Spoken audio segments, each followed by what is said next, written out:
Әртүрлі сұраулардың арасында қызықты сұраулар да болып тұрады, соларға жауап беріп өтеміз. Адамлардың проблемаларын естіп отырып, солардың энергиясы сізге өтпей ме дейді. Маған ешзаты өтпейді. Сеанслардан кейін басқалардың негатив энергияларынан қорғану үшін қандайдыр ұсыныстар қыласыз ба деп сұрайды. Ешқандай ұсыныс қолдамаймын. Сеанс алып отырған бір қыз, мен ішімдегілерді айтсам, сіздің ішіңізде қалып қоймай ма деп айтқан еді. Менде еш зат қалмайды, еш затқа тәсірленбеймін. Экстренный больницадағы врачлар әр күні авария болған, бас езілген, аяқ қолы сынған адамдарды көріп үйреніп кеткен болады. Еш затқа тәсірленбейді, олар үшін күнделікті жұмысы. Тап сондай біздер де әртүрлі жағдайдағы адамдармен істесе беріп үйреніп кеткенбіз. Одан кейінгі сұрау, бір адам сурет жіберсем, суретке қарап айта аласыз ба деп жазыпты.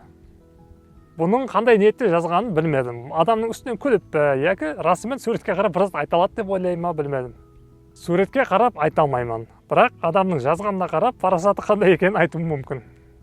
Каналыңызды басқаша жүртесіз деп айтып тұрады. Ауа сондай, басқаша жүртеміз. Кабинетте отырып ақыл үйретіп отырмаймыз. Осындай табиғаттың қойнында видеолар түсіреміз, сондай темалар таярлаймыз. Айтатын темаларымызда жәмиетте болып отырған анық проблемалар, оның себептері һәм шешімдері туралы айтамыз. Әртүрлі алды қашты гәплер айтпаймыз. Bir сөзбен айтқанда болатығын істі қыламыз. Жоғарыда айтылғанда қызықты сұраулар да келіп тұрады, және сондай сұраулар келіп жатырса, кейінгі видеоларда бәрін жәмлеп айтамыз.